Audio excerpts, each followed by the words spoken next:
and welcome to episode 3 of Pit Lane Reporter with myself, Phil Woods, and Mark. Mark Gero from Los Angeles again. From Los Angeles. Well, after last time, and when I was sitting here freezing, we've had a bit of a heat wave here. So we've hit the dizzy heights of about 19. Oh, wow. You know, it's funny. It's actually 15 out here in Los Angeles, and it's raining right now. So we're the exact opposite of what you were last time around. That's okay. I'm happy with that. I'm happy with that. Revenge is sweet.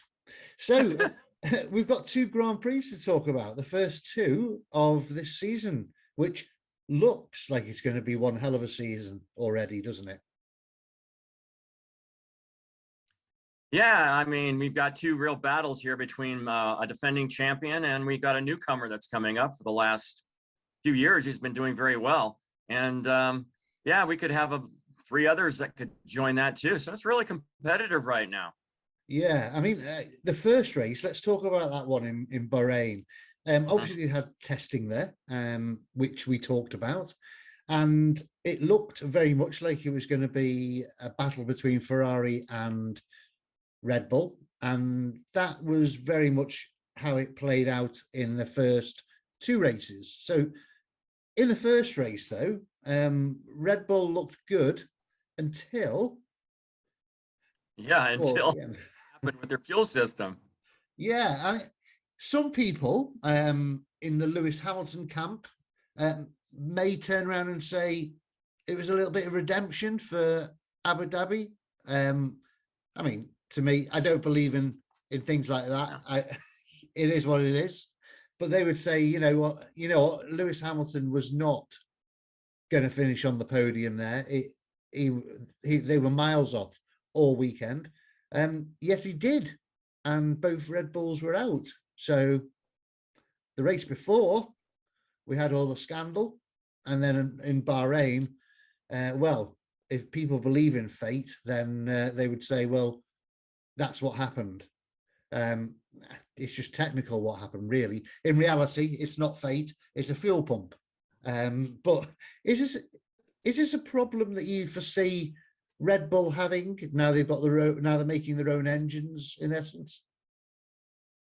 I think that probably that might have been a problem to start with, but as we're going to talk about in a few minutes with Saudi Arabia, apparently it wasn't. It was just like what you call a one-off. Apparently they had the problem of the fuel system, and they fixed it. But moving over to their sister team, I don't know about them because they've got a problem with their engines. We'll talk about that in a little while. But they seem to overheat their engines. So you got one situation where you got bad engines on one team, and then you have a situation with Red Bull that are actually it's been cured. Yeah, well, it seems so anyway. There wasn't any complaints in Saudi Arabia, was there? So no, the Red Bull drivers weren't complaining of any issues. So it seems that it's fixed. I hope it is, because although I've never been a fan of Red Bull, I've just, inside my head, I can't get over the fact that it's a drinks company. They've done awfully well, but in my head, I don't know, maybe I'm a traditionalist. I like the fact, like the Ferraris and Alfa Romeos and Mercedes and McLarens of this world, rather than a company that seems to get into, well, I mean, they're in every sport, aren't they? Red Bull. Yeah. I mean, they're in football, or what you would call soccer, in Salzburg, Red Bull Salzburg. They're in, motor racing, as we know. Right. They fly funny planes doing stunts. If there's something to get into, Red Bull get into it. Right. Is that a fair assessment? Yeah, that's true. They're in football, and they're in. They have a team in New York City too. You have 2 teams in New York City for football. Yeah. So they're in. They pretty much have in skiing too. They're also in skiing. That's a real big sport for them as well. So yeah, they're all over the place. So they're making their money, I would have to say, for this little Austrian company. Yeah, I mean, in fairness to Red Bull, to take a drinks company and make a successful Formula One team, is quite an incredible achievement, really, when you look at it. I mean, when they first joined the sport, if you remember back in the day when David Coulthard was driving for them, they were never anywhere. So they've built up from that to winning 4 world championships with Vettel, and now it looks like they're back. And is it fair to say it's down to one man, really, Adrian Newey? Is he the mastermind? Is he the one? Without him, what would they do? Yeah, that is a good contribution for Adrian Newey because he's such a great aerodynamist. He's been, he was with McLaren, and then he came over to Red Bull. You have to remember also that Red Bull took over the old Jaguar team, which used to be Stewart before then. It went to Jaguar, and now it's Red Bull. So they actually didn't just build it up from the start. It was actually they took over another team that, like Mercedes did with the Brawn squad. They just took another team over and they built it up from there, and they made it successful. So yeah.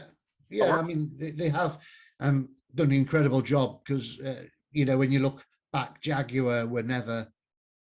Well, we're never really going to be a team that battled out at the front, and what they've done then since taking over is pretty impressive, and they seem to be back now. I mean, they've battled Mercedes hard for the last couple of years, but now it seems they're back in winning ways, and I mean winning properly. But yet again have Red Bull come up against a team that is just one step better, i.e. Ferrari? Ferrari has been, I guess they deserve to be where they are now because it took them so long to get back into the action, as you can say, with Red Bull. Yeah, it's the exact opposite for Mercedes. They came along with a car that Lewis just can't drive very well, and at least right now. But Ferrari just had everything good out of the box, and we all saw that in testing at Bahrain and in Barcelona. So yeah, it doesn't surprise me that Ferrari is out in front right now. But Red Bull is going to compete against them. You might see this for the rest of the season. Yeah, it's been good. I mean, the first race in Bahrain, the battle between Red Bull and Ferrari, when you look at Leclerc and Verstappen and the amount of times that they overtook each other over a period of 5 or 6 laps, it was one after the other, and it was a really good battle to watch. I think I really enjoyed it. What did you think of it? Yeah, it's good. It's edge of your seat type of racing. They did it at Bahrain and they did it in Saudi Arabia. Same thing, same kind of driving. This might be going on for the rest of the season and other circuits too. So that's worth watching right now. It is, and I think the big thing is that we wanted, and the big reason for the change in the in the rules was to have them racing closer together, and that certainly has come about, hasn't it, Mark? Yeah, it has. The car designs have really succeeded in having real close racing, and we've seen that already in the first 2 races. So it's worked. And DRS is not quite as effective, whereas in the last few seasons, DRS has made overtaking inevitable, but kind of the skill was taken out of it, really, because you're coming up within a second of a car in front, you get on a long straight, and you know that by the end of that straight, you're going to be able to overtake them, and it doesn't really matter who they are. And that was kind of getting a bit, I wouldn't say boring, but what it was doing was taking away some of the skill that's needed to make overtakes. And I for one, I'm glad to see the fact that the cars can race each other now closely without the need for DRS. DRS is not as strong, is it, this year? No, I think it'll fade out, actually. And I told you in the last show that I'm not a fan of DRS, and this proves it right there. You can get closer to closer wheel racing, and like I said, we've already seen that. So yeah, DRS maybe another year or two will probably be faded out. Well, yeah, I mean, and that's a good thing, really, from my point of view. I like you, I'm not a great fan of it, and if the power of it can be reduced, then that's all the better. let's have a little talk about Mercedes and what's going on there. We knew from testing that they didn't seem to be competitive. However, they came out for the last test with this, and we talked about it, the no side pods, the side pods that were virtually not there. And we wondered whether or not this might be one of those Brawn double diffuser moments. Maybe they've got something here that no other team's got, but that hasn't come to pass. Like you said, Lewis is finding it really difficult to drive, and qualifying, getting knocked out in Q1. I mean, that for me was probably one of the biggest shocks of the last 5 years. Really, I would never have expected that. I mean, Lewis is the type of driver that can drag a terrible car around and still get a result out of it. So, how bad are Mercedes at the moment? How bad is this problem? What do you think?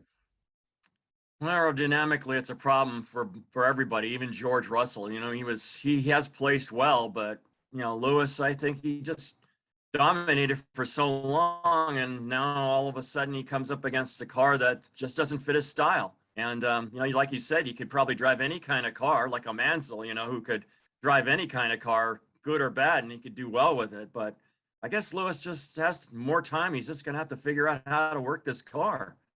You know, it might take another year, might even take another half season. So if he learns how to drive that car, even if he does, is he going to be challenging for podiums? I mean, or race wins? He in Bahrain, he got far more out of that race than anybody thought was possible.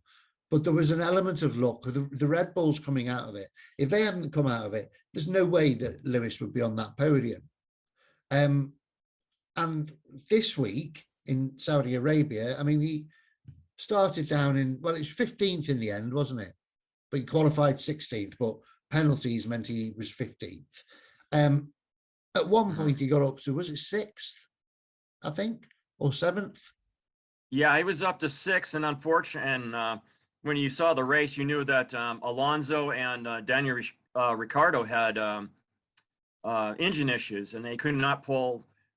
They could not get away from the pit lane, and of course, the pit lane was closed, and that was bad for Lewis because he started on hard tires, and he blasted throughout the entire race. And of course, like you said, he was up to about 6th, and he couldn't get into the pit lane because it was closed. So you know, he had to go around and he had to waste more time, and he was wearing out the tires, and he couldn't get back in until I think it was probably the virtual safety car that actually stopped him from going into the pit lane. And then he finally got pitted, but by then he lost his position. He went all the way down to about 12th, I think it wasn't, before he got back up to 10th. So yeah, that was a bad luck for that too. So is Mercedes, if you think about where he got to 6th and George Russell was 5th, the week before, we know Lewis got into the podium, but it's down, I think, to the Red Bulls not finishing. Are Mercedes the third best team, or are they just lucky at the moment that they're positioned as the third best team? Are there other teams on the grid that are better than them? No.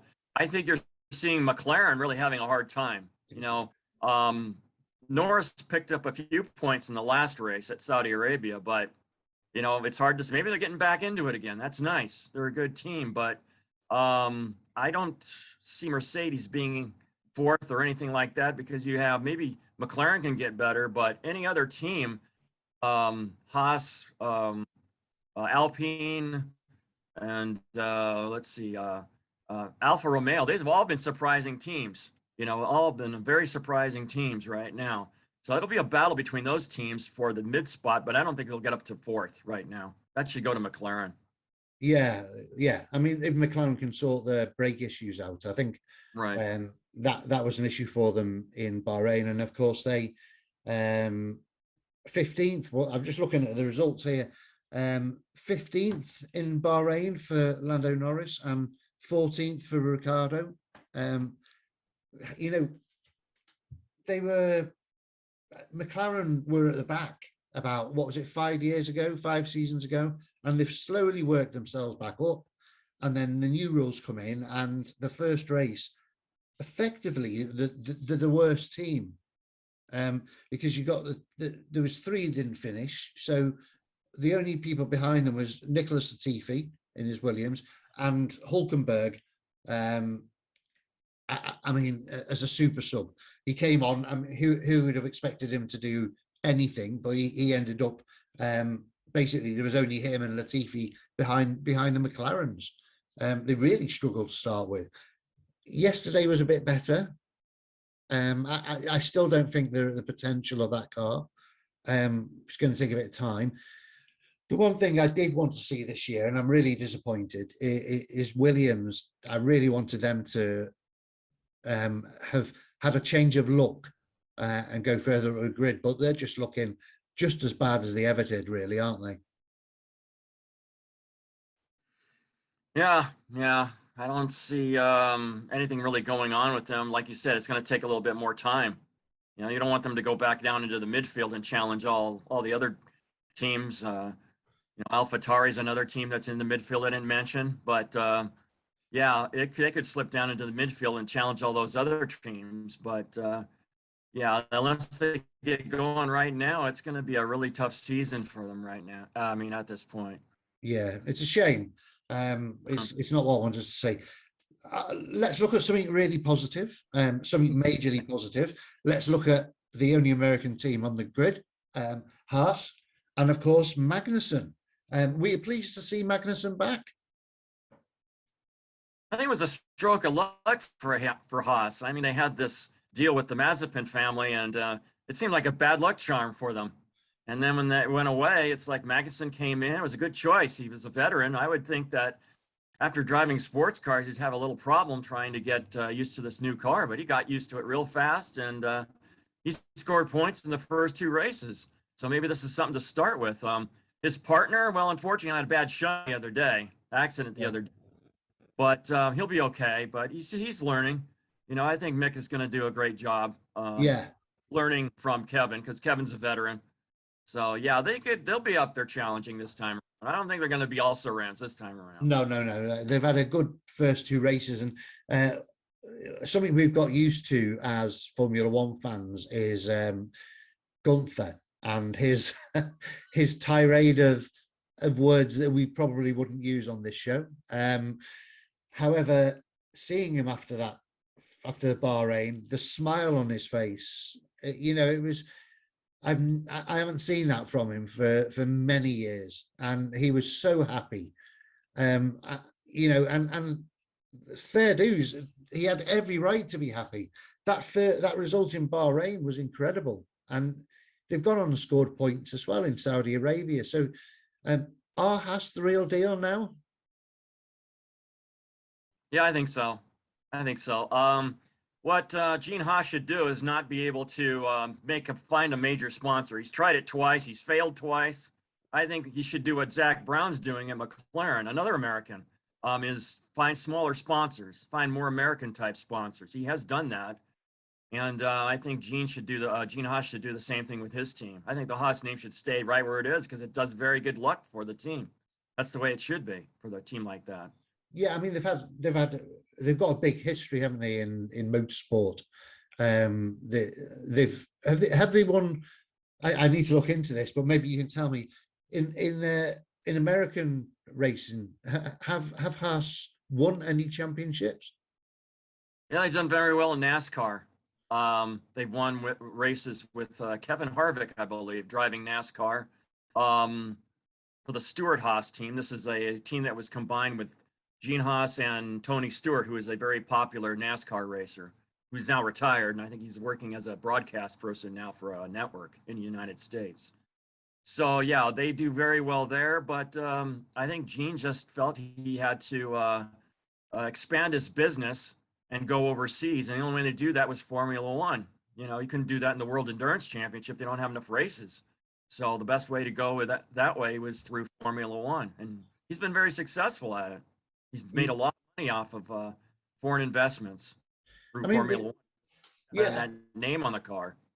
yeah. I mean, Haas, when they first came into Formula One, I think we might have spoken about this, but they started off really quite well for a brand new team, because we kind of got used to the Caterhams and HRTs and Virgins of this world coming into the sport, thinking that with big sponsors or big names that they could do something, but they really didn't. So there was nothing.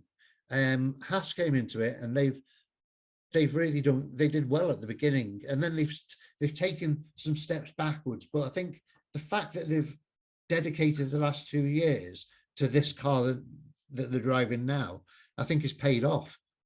Paid off in a big way. I mean, I don't know how far you think they can go, but I genuinely think that they can finish fourth in the championship this year. Mm. Yeah, they're going to have a lot of good luck, but yeah, it's possible they could put a podium on, maybe if they have some luck with it. Something like Hungary, maybe. Hungary's a track that everybody can have a shot at. Monaco is always a very an unusual race because it has a lot of attrition. So, and just those two, Monaco and Hungary, and yeah, they have a chance to do something good if they get a little luck put in with them too. So, yeah, you might see something unfortunate happen and give them a podium. Yeah, well, you never know. Right, let's talk Right. about some of the other teams now. Aston Martin have I thought before the season started. I mean, I actually pointed out I bought up their car in the pre-season and said I really liked it. It looked like a good car. It looked mean, but that hasn't transpired into results, has it? They've struggled. I know that Vettel, who had done all the testing, wasn't able to go in the car because of COVID, and they've had to bring in a reserve driver in Hulkenberg. But they've not started the season how they probably would have wanted it, have they? No, like you said, Vettel is out, and Hulkenberg had to be thrown into a position where he's not used to the car. So yeah, it's and Stroll is always back there. I think he might have picked up a. I don't know if he picked up a point this last race. He might have missed it. I'm not sure, but still, it was it's not very good for this team. It's a shame because they should be up there challenging the midfield, and now they have a problem that they have to solve. Well, they got 12th with Hulkenberg and 13th with Lance Stroll in this race. Okay. So they didn't manage to get a point. Alpine next. Esteban Ocon had an opportunity to score a huge amount of points this weekend. Unfortunately, that didn't. He got a sixth, which is not bad. Could he have aimed for higher, or do you think sixth was about right?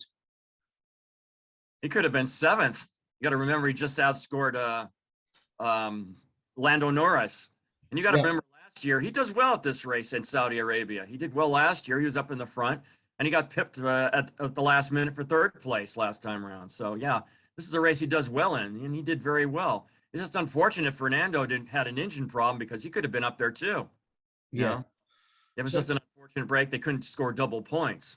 I mean, I thought before the season started, I did think that, just some things I'd heard on the grapevine, I expected Alpine to come out of the blocks firing on all cylinders. In fact, I thought that there would be a challenge to Red Bull, Ferrari, and Mercedes. They're a challenge to Mercedes, don't get me wrong, but they're not a podium car right now.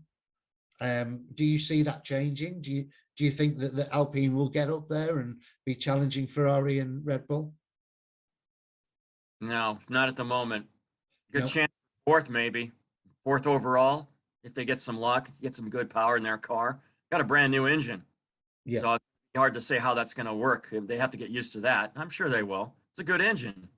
It just had a problem last time around, like any would, So, but I think they'll be fourth. Maybe up there. They have to their best bet is fourth because they've always been fifth the last few years, and now there's a chance for them to move up just a little bit more. But that's all they'll do. Will Mercedes come back? We'll go back to the front three again. Will Mercedes come back and challenge Red Bull and Ferrari before this season's finished? Or are they going to have to settle for third? I'd say they're settled for third right now at this point. I don't think that Red Bull and Ferrari are the top two teams, and they're going to probably battle all year long. That's what you're going to see. Okay. Well, just one. You know, we haven't got that long left. Believe it or not, time flies when you're talking about Formula One. But let's look at the newest driver on the grid. Let's look at him. So I don't know how to pronounce his name. Zhou Guan Yu is his name. Thank you.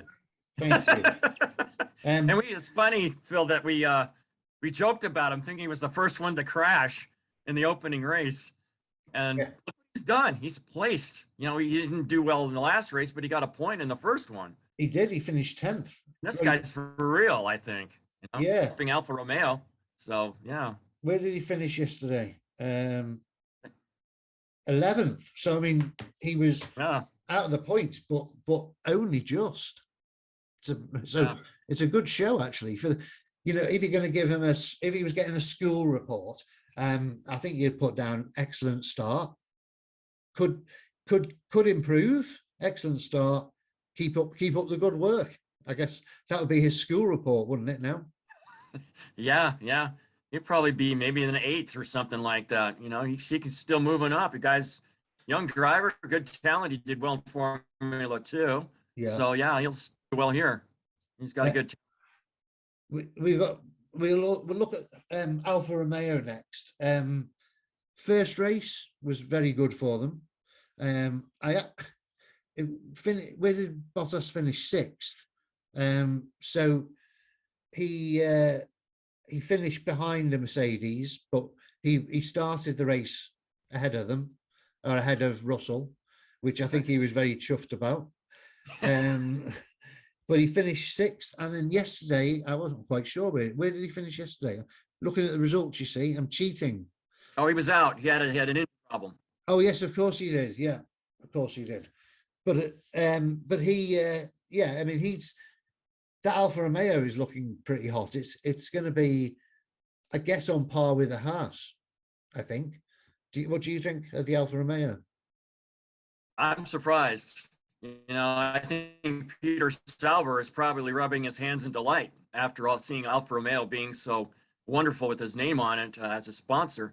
Yeah, I think the Ferrari engine really has helped not just Ferrari, but I think it's helped the customer teams, Haas and Alfa Romeo as well. It's doing, and I think both teams took time to do their designs over the last after the winter to make it work, and they're up there now. I'm very happy that at least it's being more of a challenge now for the midfield. Yeah, absolutely. Well, before we finish, we've got to look forward to Australia, and finally we're back. Australia is, so long now. We've kind of missed it. 2 years not on the calendar. The last time we saw Australia was the day that COVID started to go crazy. And of course, everybody was there, and then they cancelled the race.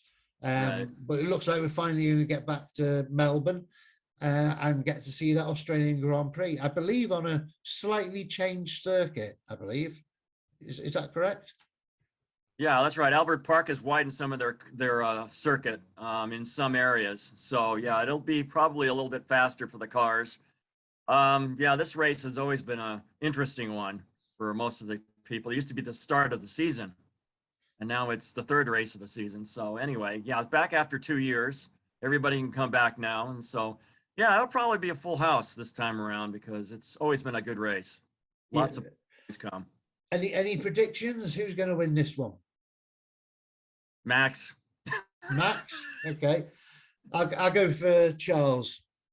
We'll have that battle. Yeah, I think it'll be a battle again between these two. Yeah, but and us two, of course, as well. So we'll one of us is a Max, one of us goes with Charles. So we'll see what happens in Australia. We'll be back after the Australian Grand Prix to do another one of these, episode 4. Very early morning for me. What time of the day is it for you? Actually, the race is at 10 o'clock Saturday night in Los Angeles. So I guess I got a night job for Australia. Not so bad for you then. So not 4 a.m. So that's all right. But for the Australian Grand Prix, I think, I'm not 100% sure, but I think we might have a guest. So there might be 3 of us for the Grand Prix, for the Australian Grand Prix. We may well have a guest, which will be interesting, because we can grill them on their thoughts. But it's been great to do this with you again, Mark. And we actually thought, we'll tell the audience, we thought that this wasn't going to happen, down to health reasons, but we are here and we've managed it, and we go on, we plod on, and we'll do more and more. So we'll see whoever's watching in episode 4. Just one thing, it's been great to know that there's been over 1,000 people watching our last episode, which is really exciting. It means that the show is growing, and we hope people are enjoying it. So it's, for now, it's goodbye from me, and as Morecambe and Wise used to say, it's goodbye from Los Angeles. From Los See you Angeles. next time. Thanks for having me. No problem. You take care. Bye-bye, everybody.